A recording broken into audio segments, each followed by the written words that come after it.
If I could have everyone's attention, please, we'll call this meeting of the Amarillo Local Government Corporation to order here on Wednesday, May 16th, 2012. I would note for the record that there is a quorum of the body here in order for us to conduct business. I want to welcome the board members who are now stuffing themselves or cleaning up after having spilled something in the church.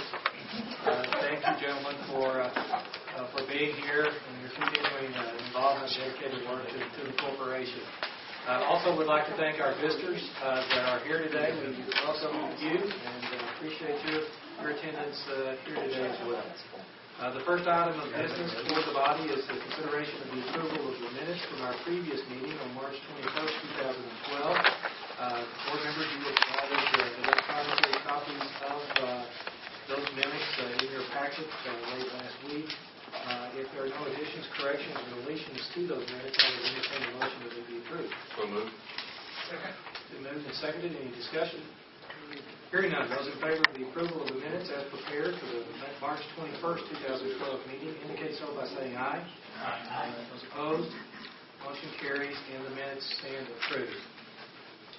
What we would like to do next, the board does need to spend a brief few moments, and I will underline the word brief, in closed session with our legal counsel at this stage of the meeting. And so we'll do that now, and so you all don't go very far, because it will only be, I'm guessing, about 20 minutes, 20 to 30 minutes, and we will conduct the majority of our meeting in open public session, but we need a few minutes to receive some communication from our legal counsel.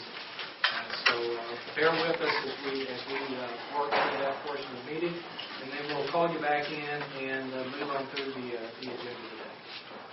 The meeting portion of today's Local Government Corporation's Board of Directors, it is 12:16 p.m.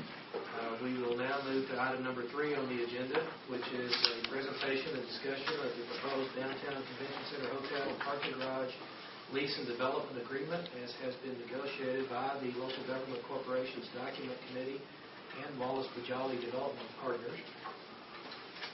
The agreement defines the necessary terms and conditions and requirements of the proposed hotel and parking garage, its construction and operation, per both the February 15, 2011 Master Developer Agreement and the August 23rd action of the Amarillo City Commission back in 2011.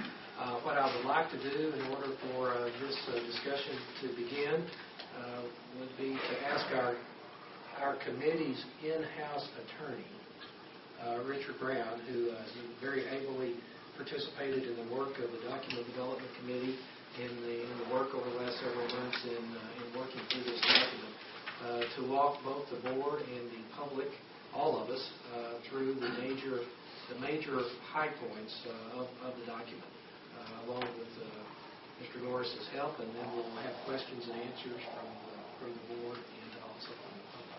Richard. We've been charged to put together a public-private partnership to help serve as a catalyst for downtown development, and the documents that we are going to consider today are central to that effort. In order to go through them and get in mind what it is we're trying to accomplish, I think we have to first kind of turn back to fundamentals, and that's why are we doing this? And I think it's because it's our turn to make some things happen. If you look back over the history of the community, we saw the Potter County Courthouse get built during the Great Depression. And every decade, something great has happened for Amarillo, and it's our turn to make something happen. The public sector can do some things well and some things not so well. And I would suggest running a hotel is something the public sector probably shouldn't be doing. And on the other hand, the private sector has a difficult time making things happen downtown because the cost is a little higher, in particular in our community because the city owns so much of the ground downtown that you need a partnership to pull this together. So here we are trying to pull these two together, the private sector and the public sector, and to do that, the structure of the deal that is brought before the board today is driven by putting those partners together and making this happen. So the structures a little hard to follow if we don't keep our fundamental objectives in mind. From the public's perspective, on the hotel and on the parking garage, what we want is a nice hotel. And we want it to stay nice. And we want it across the street from the Civic Center. What the public doesn't want is the financial risk of building that hotel or the financial risk. May I interrupt you, Learned Counsel? When you speak of public, and this is for those in the audience as well as my little peanut brain, public means the city. Public means the city, but we have partners in this working through this corporation who are all going to be contributing.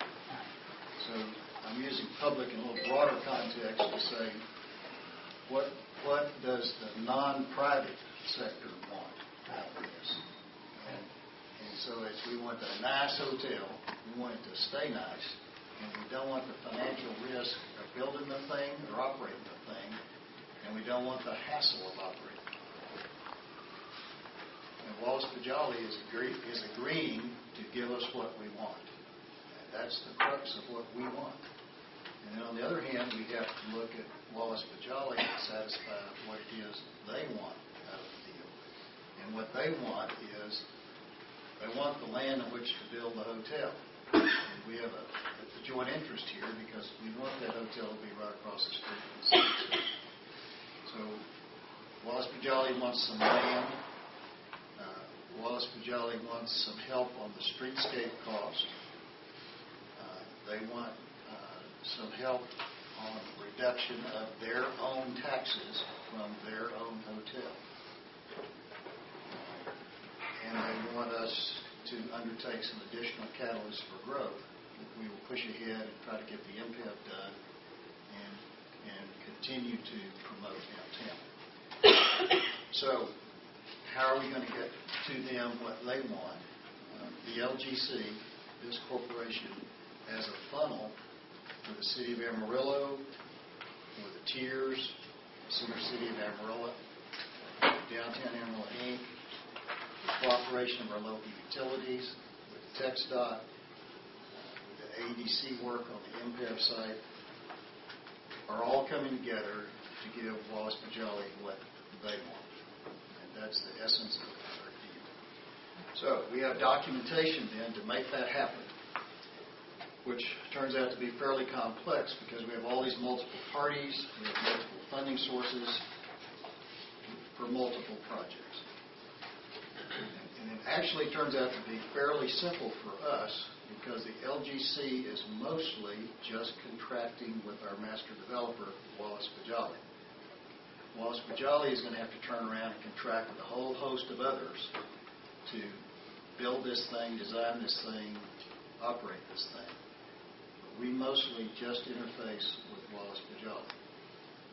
We save them some pain and suffering because we are helping to organize the public sector behind us, Center City, Tiers, City of Amarillo. And so the interface between the public and private sector is here. So, in broad terms, I think the deal is pretty favorable.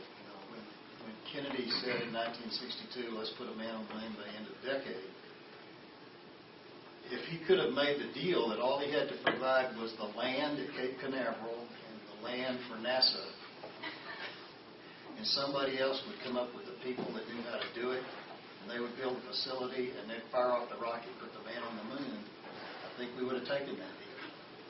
That's the first time I've heard him use that. All right, so let's look then at the documents that we're going to try to, in 72,000 words or less, say all that. There are multiple parts, and we'll start by going through the smaller documents, and they're mainly the pieces and parts that we have to gather up on our side, the local government corporation, and bring to the table to do our part in this deal.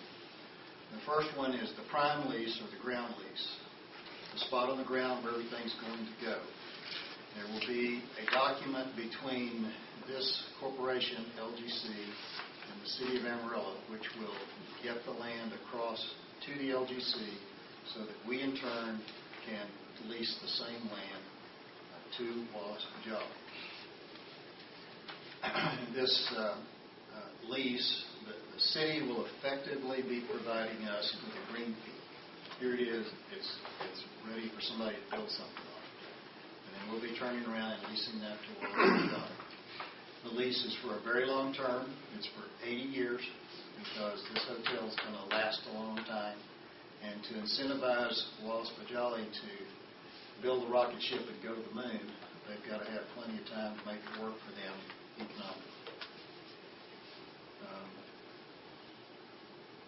There's a little bit of, there's going to be a laydown on the parking garage site, and then we may have to spill over at some point if there's a timing issue between the parking garage and the hotel. But what we will have as a prime lease is the ground from the city, and then we'll flip it to Wallace Pajali. Then there are 4 principal economic incentive agreements. The first one has to do with the streetscape, and it's from our partner, Center City, Inc. Center City, Inc. has agreed to contribute $400,000 towards making this happen. That's the result of hundreds of volunteer hours and lots of Cokes and beers being drunk and all the dollars being saved for 10 years to come up with those dollars to contribute to this project. So there will be an agreement, and that is between Center City, Inc. and with us, the LGC. Center City, Inc. will give us the $400,000 conditioned on going into the streetscape. We will make the deal with Wallace Pajali to build the streetscape, and when it's done, pay for the money. The second agreement is also focused on streetscape. That is with the tiers, and the agreement is between the tiers board and this board, the local government corporation. Tiers has agreed by resolution last August, I believe it was, to provide $2.7 million toward the streetscape around these projects. So that money will be paid into LGC, and then as the installation occurs, LGC will pay it out to Wallace Pajali. The third agreement is the property tax rebate. This is a direct agreement between Tiers and Wallace Pajali. We, LGC, will not be a party to that agreement. It is close to what is a reasonably standard form of agreement that the Tiers has used in the past, which basically says if you will build a facility and the taxes go up and you pay your taxes, then we will hand back to you 90% of the taxes you just paid. We don't know how much money that will be or won't be because the amount of the tax base is uncertain. It's possible that it's a non-taxable facility. It is also probable that the taxes would only be on the leasehold interest. So this is not likely to be a significant piece in terms of size of property. And then the fourth economic incentive agreement is the hotel occupancy and state sales tax rebates. The parties to this are Wallace Pajali, the city, and the state of Texas. We, the LGC, are not directly a party to that. Under this agreement, after Wallace Pajali pays their hotel an occupancy tax and sales taxes generated by this hotel, then it gets a rebate of the state's portion of the hotel and sales tax from their hotel for a period of 10 years. And then the city will rebate the local hotel an occupancy tax for a period of 20 years for up to 40% of construction cost, whichever occurs first. And that's also from this hotel. So it is just, they build the hotel, there's taxes, we're giving them their taxes back as an incentive. So these agreements collectively put us, the LGC, in position to do what the LGC is supposed to do under the hotel lease and development agreement, which is the big agreement and the one that we've mostly been focused on and the one that's taken us so long to get finished. Turning to the terms and provisions of the big agreement, first, to understand what we're accomplishing, you have to remember that this agreement serves multiple purposes. It is first a construction agreement. We've got to get the hotel and the parking garage built. So you have provisions in it that have to do with build this thing. It is second, a lease of the hotel and the parking garage back to Wallace Pajali. So this is city-owned, but it's being built by Wallace Pajali. So you have the construction phase of go out there and build it. And then after it's built, it's got to be leased back to them. And so it's a lease of the hotel and the parking garage. And then finally, once it's leased back to them, you have to have an agreement for how is it going to be operated and maintained for the 80-year term of this agreement. So all of those things are being accomplished in this one document, which is one of the reasons why it's so long and complex. All right, so if that's what we're doing, who is doing this? Who are the parties? And the parties to this agreement are us, our corporation, local government corporation, which is called landlord in the document. And the other principal party is Wallace Pajali Development Partners, LP, the tenant. We will end up with some other folks over there because they may have some subtenants. They may have retail shops and so on. But as between us, landlord and tenant, we are almost totally 100% interface with just Wallace Pajali. Those are the parties. Now let's talk a minute about the what we want part. And this is focused on the project specifications. You remember what we want is a nice hotel. It's going to be nice for a long time. So how do we know we're going to get a nice hotel? And first of all, we know they're going to have to spend a lot of money. So they're going to have to be really stupid if it's not going to be pretty nice, because there's a lot of money going to go into this thing. But that's not enough. We've all seen some expensive houses that we didn't think were very nice.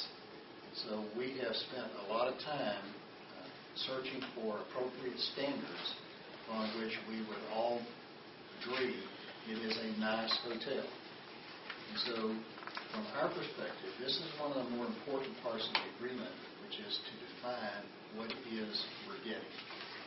And the essence of that is a 4-diamond hotel. There are multiple sort of indexes out there as to how you define this. It's also by reference to some existing hotels. And most of you made a trip or two and saw the comparable hotels. So we have physically looked at the kind of hotel we think we're going to get, and we've looked at an index of how you describe this hotel, and then we have put in some standards about how many rooms and how many square feet of meeting space. So in terms of are we getting a nice hotel, that's the essence of the agreement for us. Similarly, the project specifications for the garage to be sure we're getting what we intend to get. It's principally driven by how many parking spaces are we going to get out of this heat. And that is 841 spaces, with 300 of those spaces reserved to the hotel for guests for their retail shops over there. And then there is 40,000 square feet that may be designated for retail on the first level. So we know how big the thing's going to be, we know how many cars can be parked, and it will be configured in accordance with drawings and specifications, which we will approve later as part of the process. That is the build it nice. Then it is we want it to stay nice. How do we know we're going to get what we want on that part? And these are the operating standards. As this long-term agreement plays out, how do we know it will stay nice? Again, there are some external industry standards that we can call upon, and that's the 4-diamond rating again.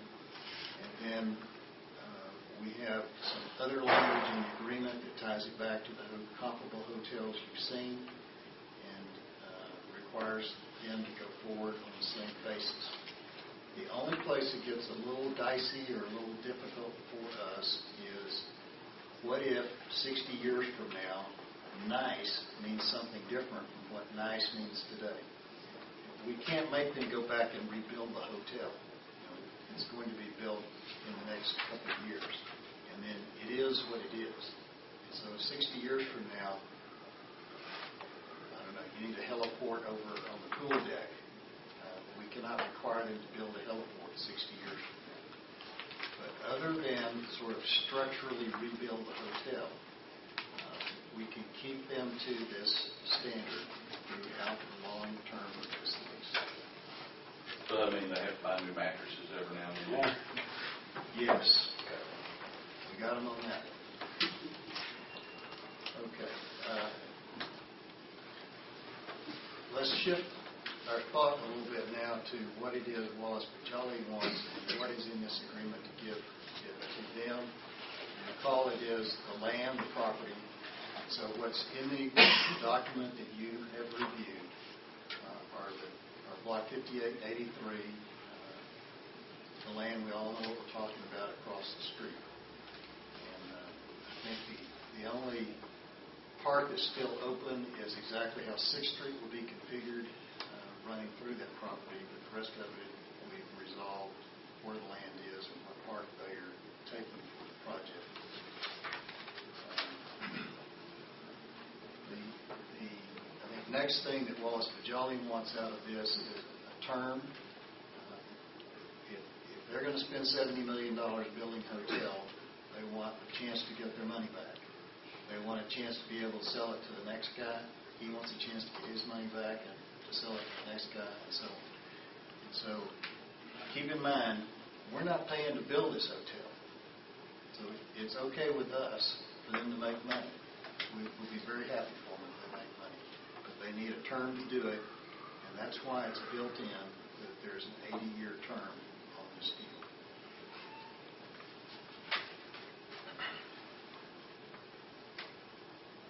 Another thing that Wallace Pajali needs for this to work is to know that they have an adequate opportunity to make this work without the city competing against them. They've just spent $70 million to build a hotel. They want a shot to make this work without the city starting the next day to build a hotel right next door to compete against them. So in this agreement, there is a 20-year clause. It's a non-competition agreement, which cuts both ways. The city's not going to build a comparable hotel right downtown to compete against them, and they are not going to build another hotel right downtown to compete against it, because it is in our mutual interest for this facility to work.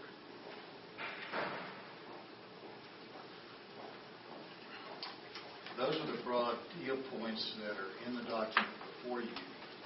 Now let's turn for a minute and talk about the conditions to construction commencement. Once you start turning dirt, that's when you know you've really got everything lined up. And there are a number of things that have to come into place before that happens. There are things that Wallace Pajali has to do, and there are things that we, the LGC, have to do.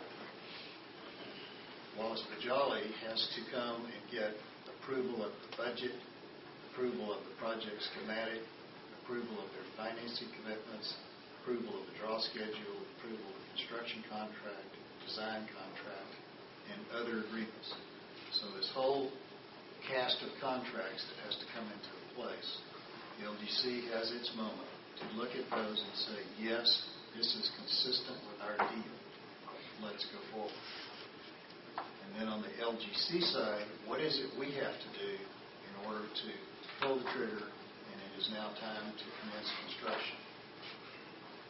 Mostly it is to get those agreements that I talked about at the very beginning. Get the prime lease, get the Center City agreement, the 2 tiers agreements, the city document, get all those agreements in place. And then lastly, we have to have something worked out as between AEDC and Corp with respect to the ground south of the Civic Center. It is not dependent on completion of that, but the execution of that deal to the point that they have reasonable assurance is going to happen.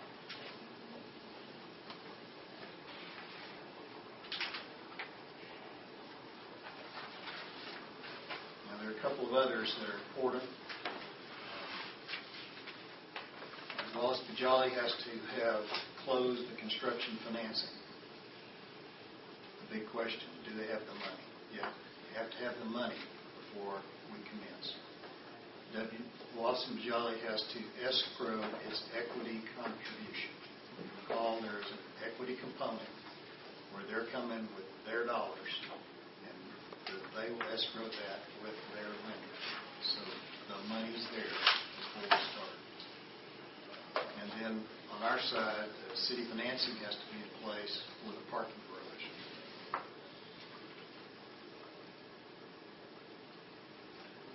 That all happens, we get started. How does this play out? The document has to address the construction schedule and how will this play out. Those specific dates are dates that we just received this morning. So they haven't been plugged into the document that we have in front of you. Those have been negotiated, and we have an agreement on all those. We just didn't have time to get them in the paper this morning. And we will have a projected timeline later to look at for how this is expected to play out over the construction phase. And broadly speaking, keep in mind, it is their $70 million. It is their hotel. They are way more incentivized than us to get it done right, and get it done in a hurry. So, yes, we don't want it hanging forever, but the deal is structured so they are terrifically incentivized to get it done on their own.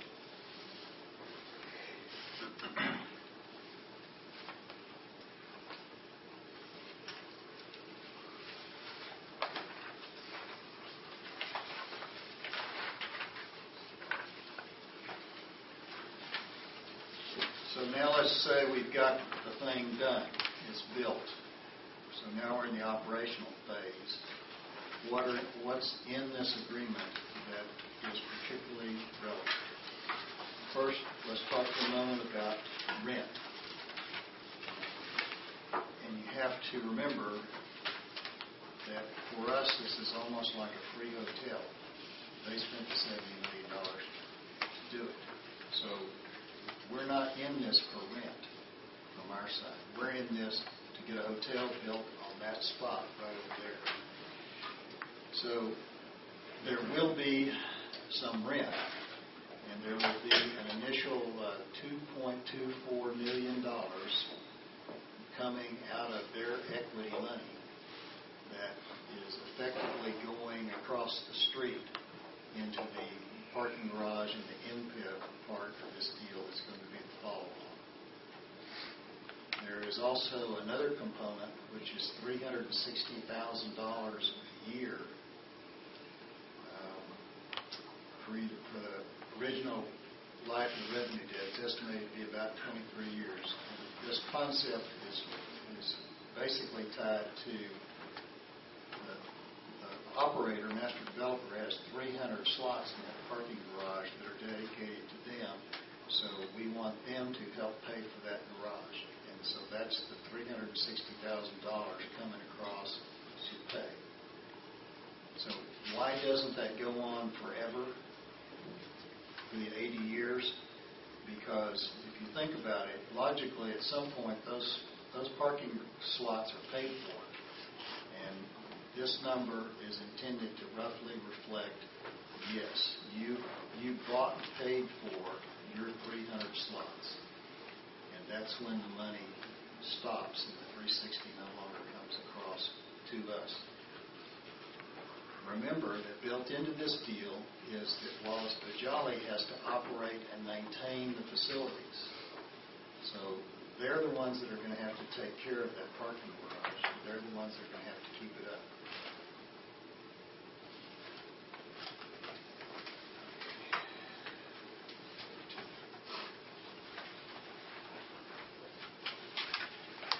All right, so we're up and running. Things are working swell. Our lease is in place. What happens when there is a change, a transfer, something happens, Wallace Bajali is out, somebody else is in? We can have one change where the new guy is in and we don't have approval. There's a foreclosure. This deal doesn't work for Wallace Bajali. They lose the hotel. They lose their lease on the hotel. The city still owns it. They lose their lease. There's a foreclosure. Somebody comes in and pays whatever they pay to buy them out. And the new guy, whoever that is, they're in. If there is any other kind of transfer, they just want to sell, they just want to move on. And there are some standards in the agreement that say if you measure up, it's going to be okay. So you have to have our consent, but the consent is effectively built in if you come with a good guy.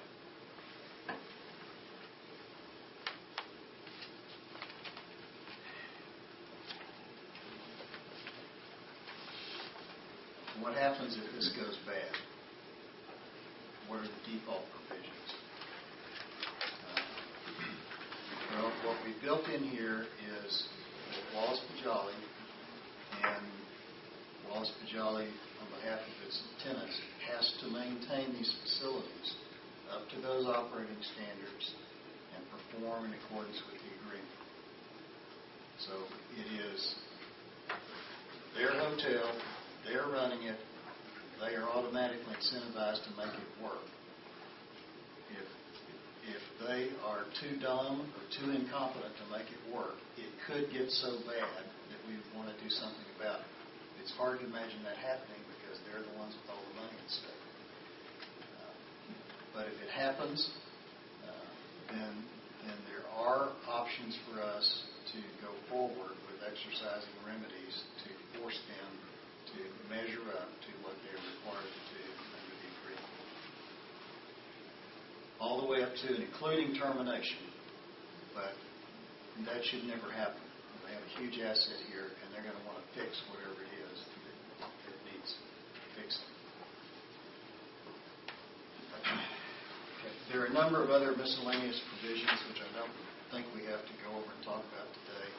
But one piece that plays in, you remember that there is an agreement between the city and Wallace Bajali that's been in place for over a year. And the intent is that agreement gradually disappears as it's replaced with these more specific agreements for what we're actually doing. So insofar as that agreement pertains to the hotel and the parking garage, that disappears and this takes its place. That agreement still has some life because we still have the MPEV and there's some other parts of the agreement. The idea is as we move forward, get the project built and move on, that agreement will essentially go away and we'll be working with this leasing development.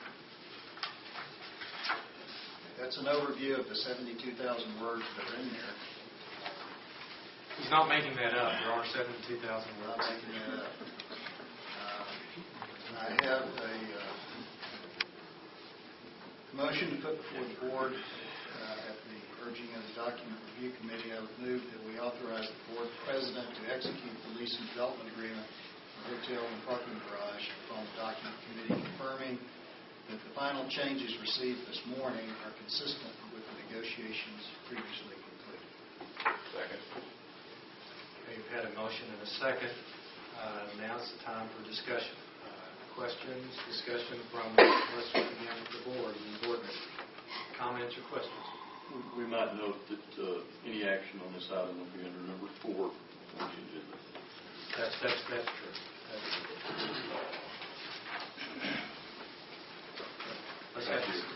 Let's have discussion, then we'll get back to number 4 for the actual action to the appropriate issues, questions, discussion. Mr. Chairman, or is the President? Mr. Your Eminence. Yeah, there he is. I want to commend this documents committee, which was made up of Gary Pittner and Richard Brown and Glenn Parkey, who's not here today. And I want to say this publicly because I want it to be a matter of record. The time that they have spent in hashing this out with council and with Paul Sandler, who is our special counsel on this project, working with Wallace Bajali, it's just phenomenal. And they've been doing it with no meter running. And there's been times that it's been all day long. So I appreciate that effort and that work and sacrifice, if you will. So I just want to say thank you to the Documents Committee. And, of course, now we're fixing to throw the ball back in their court to fill in the blanks that are in this lease agreement. So thanks. And job well done. We'll pay you more. Yeah, there you go. Checks in the mail. And Richard has done just an outstanding job of laying out the document here this morning. Any particular questions? Well, I would just like to say, as an elected official, really here to kind of be the public's eyes and ears on behalf of this process. I think that what the public needs to know is this has come back and forth like volleyball with many different versions. And there have been many questions, and Wallace Bajali has been very forthright in saying that there are certain things that they need, and we take exception to some of those, and they've adjusted their views. And I think vice versa applies. And I think the public can be very well reassured that we've looked at this backwards, forwards, up and down, once again, thanks to the Document Review Committee. And I feel very comfortable as a member of the public, having seen this from the inside out, that they are getting exactly what they intended to get in the most efficient manner that I think you could have possibly devised. And I'm very happy with the final document that's come out of this plan. So thank you. Yeah. Okay, while we're still on agenda item 3 in terms of the discussion of Richard's presentation here, do members of the public have any comments to make as it pertains to this discussion item that is before the body at this moment? This is an opportunity for you to speak. Mr. Goodrich? Mr. President, members of the board, is there any interest in having a formal response from the public to these documents? Are you planning to publish them for public review before you act on them, or are you just going to act on them? Robert, this body has been charged by the Amarillo City Commission to implement the project, and that's what we are doing today with the adoption of, or the consideration of the adoption of the agreement. It is totally consistent with the concepts that have been discussed and laid out and discussed by the City Commission and by this body going back the last 18 months. So it will be the pleasure of this body ultimately in terms of the action that they might take today. But per the agenda, it is possible for the body to take action today and move forward with the execution of the agreement. It would be difficult for any interested party to know that it's acceptable, at least to whoever is concerned, without having a chance to review the document. And I just wondered if you were going to publish it for public review or not. Is that your intent, or are you not intending to do that? Again, it's before the body for consideration today. I mean, the City of Amarillo, in the normal course of business, authorizes the execution of agreements and documents and contracts, and those are certainly not put forward for the public to negotiate, so to speak.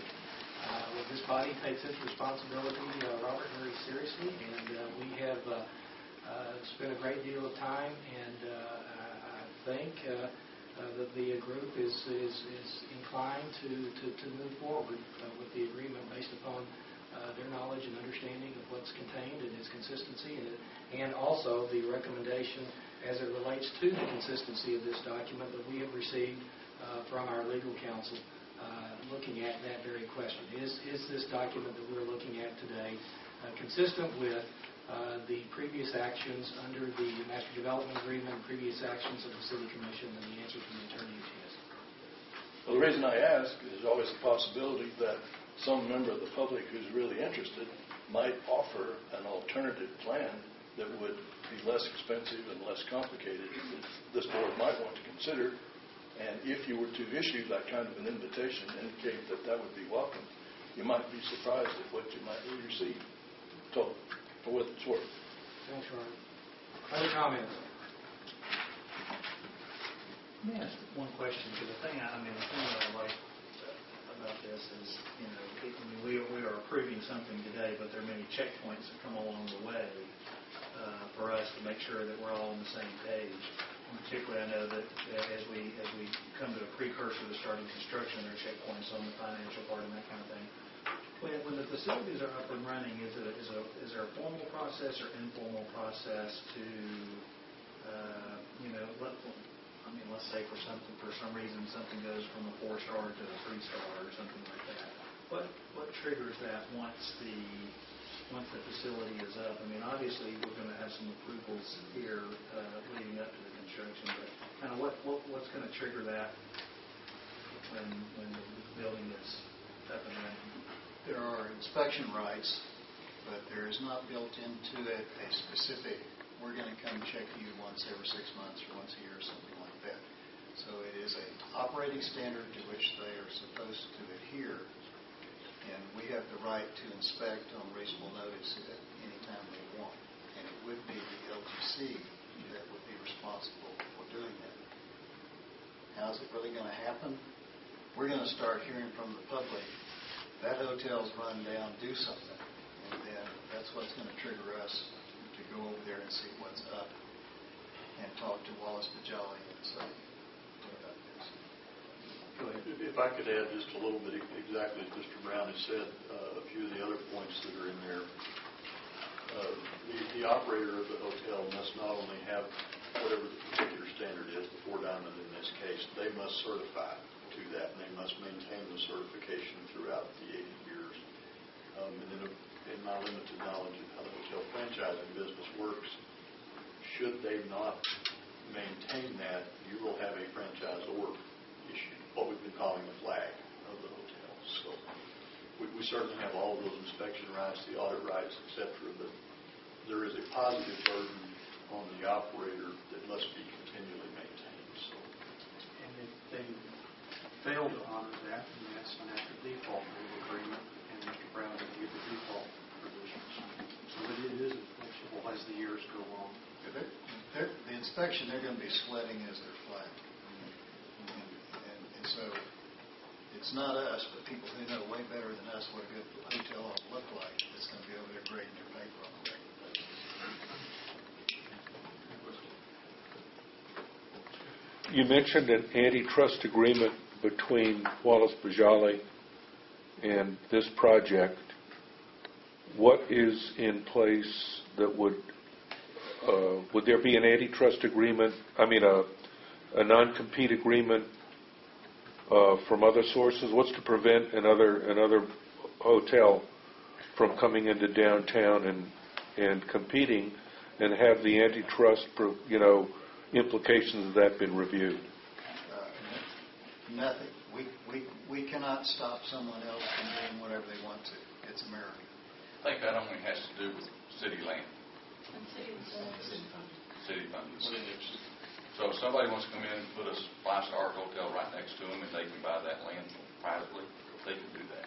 Yeah, the agreement is that the city will not incentivize, the public sector will not incentivize a comparable facility within a prescribed piece of geography, which is basically the central business district, for 20 years.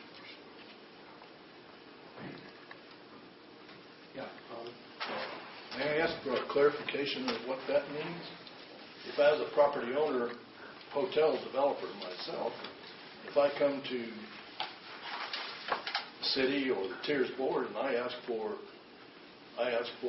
normally provided support that's been given other property owners, are you telling me that this non-compete clause would prescribe or proscribe my getting, say, Tiers support? It would be dependent upon your project. If it's a project that is Privately owned? Yeah.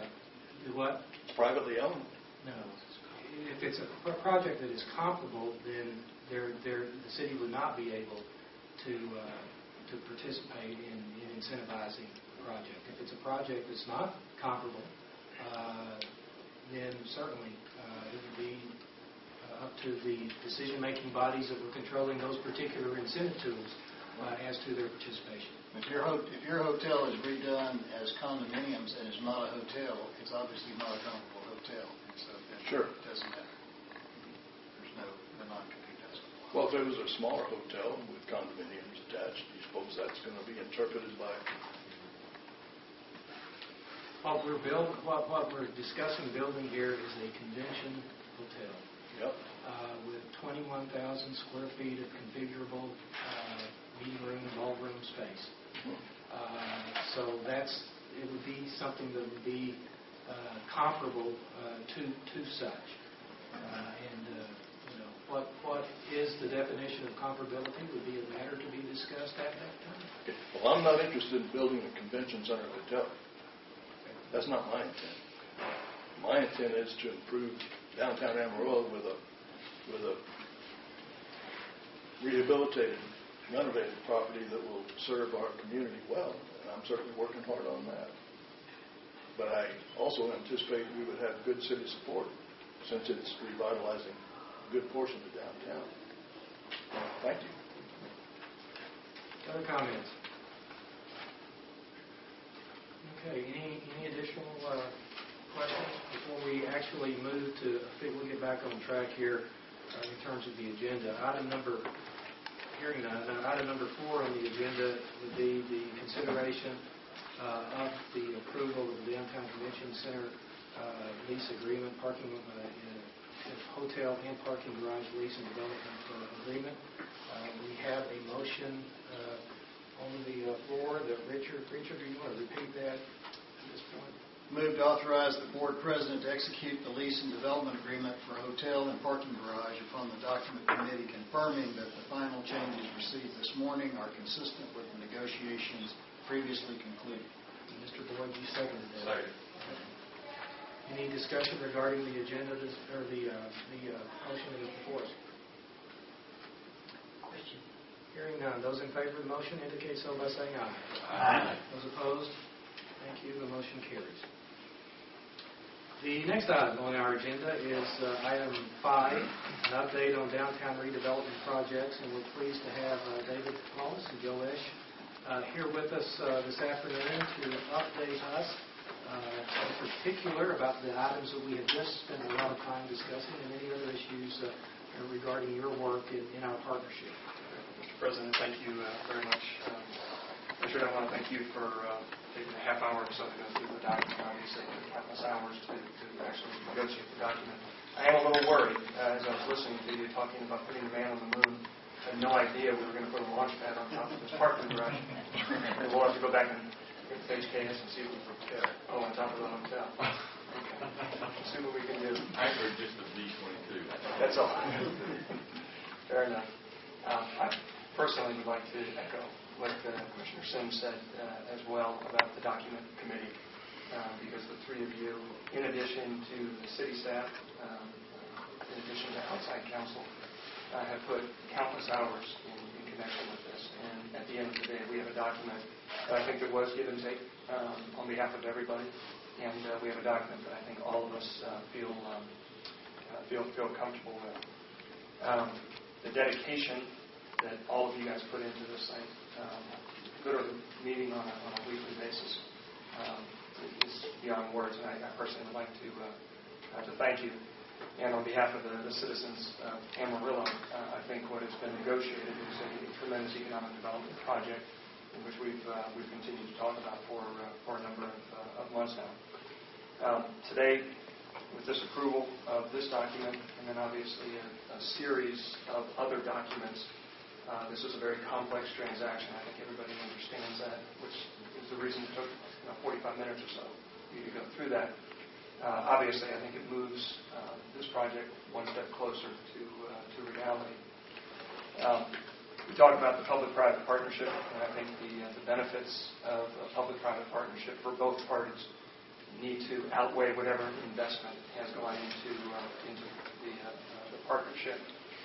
In the past, we've stood before this body, we've stood before the commissioners, and basically articulated the economic development benefits as well as the quality of life benefits for the city of Amarillo to realize. We've done market studies, we've done economic impact assessments, all of those things. Those are just as strong today as they were a year ago or 9 months ago, whenever it was that we initially conducted those studies. So once again, I applaud this body for this approval. And again, I think that the citizens of Amarillo should be here to thank you as well for everything. There has been a lot of activity that's been taking place. Much of it, of course, has been in connection with the documentation phase for all these complex documents. On behalf of Wallace Jolly, Joe Esch, as you're aware, has taken the lead in connection with many of these discussions. And I would like to turn it over to Joe to talk about everything from timelines to where we are in connection with the overall process, everything from financing to other components of this. So, Joe, if you wouldn't mind taking the lead on that. Sure. Thank you, Dave. Good afternoon, all. I was going to say good morning, but it's now afternoon. As we all know, the documentation phase has taken the majority of our time because as we move forward with the other aspects of the project, the ability to describe to the financial institutions, to the investors, to the other potential partners what the transaction really looks like, they need to be able to look at the document. We've continued discussions with those partners, and we've had a number of discussions with folks in the market tax credits, with folks at Civitas, to make sure that they've maintained their interest in the project and have looked at how they can continue to work with us going forward. We've also reached out to other individuals that would be development partners as we look at the other aspects of the development, which might include Sorry. That's all right. Try to do that without interrupting. No, I'm sure it's purely intentional. He was so graceful about it. It didn't interrupt the thing, did it? No. And I won't even miss my train of thought. So we have discussed with folks in the retail industry. This morning we had some folks in from a multifamily development. As you'll recall, the whole focus of this effort is to revitalize the downtown area, to be a catalyst to take advantage of the retail that could be placed on the ground floor of the parking garage, to take a look at what other properties are in and around the downtown that we would like to see investment privately that has nothing to do with the public inducements, but can take advantage of the assets that are being put in place. We've also been working with the city and looking at the Amarillo Sox and Southern baseball to make sure that they, where they sit, keep them informed as the ADC and the city move forward on working with Coca-Cola and looking at that site. So there's been a number of things that have occurred outside this, but really this is a very important day. As we move forward, the next steps really are to take the other incentive documents that Mr. Brown alluded to and get those approved. And then these documents will also be reviewed and commented by those various financial institutions as we've discussed. Those folks need to make sure that they all work for them. I believe that we've been able to craft language in the documents that is reflective of their needs to make sure that everything works. But we also want to make sure once they've seen the documents that Dave asked me to put together said, okay, where do we go from here and how does that look going forward? Well, there's a draft schedule here that you'll notice it does not have a date. The reason it doesn't have a date is because it's predicated on the idea that we need to get to the point of many of the lease commitment triggers saying, these things happen, lease is continuing, we've got our funding, things are going forward. At that point, everything starts rolling out.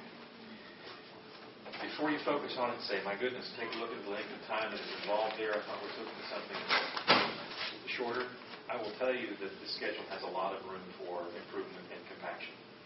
It is not intended to say this is the shortest schedule. It's intended to say, hey, in a worst-case scenario, what could you be looking at? It includes in there many of the aspects of review that Mr. Brown talked about, where at each step, whether it's the selection of a construction manager at risk, which lists 20 weeks, that could be done ultimately in 8 to 10. Depends on how fast we're able to move that together. But what we did not want to do is come in here and put the public side in a compacted schedule that put them in a situation that made them uncomfortable.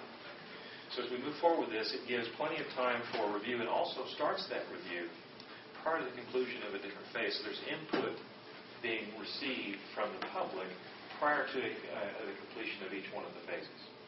Each one of those reviews, be it the LGC approval of schematic design and budget confirmation, or further on down design documents and budget confirmation, from schematic to full design, it's about an 8-week period. It also has, from the schematic design to the design documents, there is room in there so that we don't find ourselves in a situation where we have under-projected the amount of time that is allocated. This is a snapshot, and it will be refined again as the documents move forward. As we get to that point, we'll have a better idea of the schedule. One of the things we want to do, though, we have not seen, from a change in economy standpoint, we have not seen upward pressure on pricing. And the city has looked at some of the projects they've had underway, and they have not seen any pressure there. Don't know that will stay this way, but to make sure that we maintain vigilance on the costing, one of the things that we're going to look to do is to make sure we bring on the contractor at the same time we start, or around both at the same time we're starting schematic design. That way, the contractor and the architect are working together to maximize the input of the contractor and minimize the cost of the project. It was mentioned earlier that the MPAV is a very important component. The parking garage is an important component. It's important that all of this get developed because, as you'll recall from the presentations starting almost a year ago, when Civitas looks at the ability to bring EB5 funds to the table, they look at the impact, the jobs that are created. They look at the total construction jobs from the overall project. And so if they just look at the hotel, that's one set of dollars. They look at the larger project, that's a different set of dollars. And the project is predicated on the idea that there are additional benefits that can be received from ensuring that the entire project gets built. The other elements that are underway, we'll be taking these, we've already provided these documents to our operator, and we're finalizing, or in the process of finalizing operating agreements, and there we're going to be working with the franchise agreement with the Wyndham Hotel folks. We have provided a draft agreement with the architect to the city. That has not been a focus of review at this point. We need to get this document done. I know that would be something that I would assume the document committee would be looking at in the near term to give us feedback. We have a process that has already been received feedback from the city on the CMR selection and approval process. And we're looking forward to hearing more about the opportunity to see that. I don't think I've missed anything. I think that kind of covers where we're at, and we're looking forward to taking these documents and getting them the appropriate folks for them to start reviewing and kickstart this effort. I have a question. On our side, we've got to go get the documents we know we need to get, but we've already done our homework on this organization. We don't think that's going to take very long. From your side, the principal thing has to come to cause this whole timeline to flow is to get the approval of your lender or lenders going forward. At this point, when would you estimate that you would be coming back to us with that piece? You know, it's just the same reason I didn't put months here. I don't have a date for you because as soon as I give you a date on that item, I want to see what their comments are going to be. they're going to go in front of them, and we're going to take it the same way that we took these projects. We want to give them adequate time to review and give us feedback and give you feedback as we move through the process. And so that's why I didn't put a date here. We're going to start immediately, and we already have started. We've had numerous conversations. We've provided them the documents. We're going to provide them the information that the document has been approved, and we're going to come back with you with their feedback as to when they believe they would have a formal commitment and the questions that they have. Weeks or months? I've answered the question that I'm comfortable answering.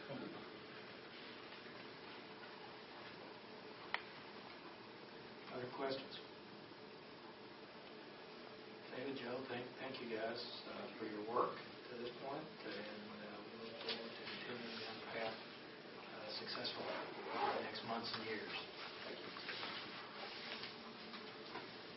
All right, we are to item number 6 on the agenda, which is the public forum comment period.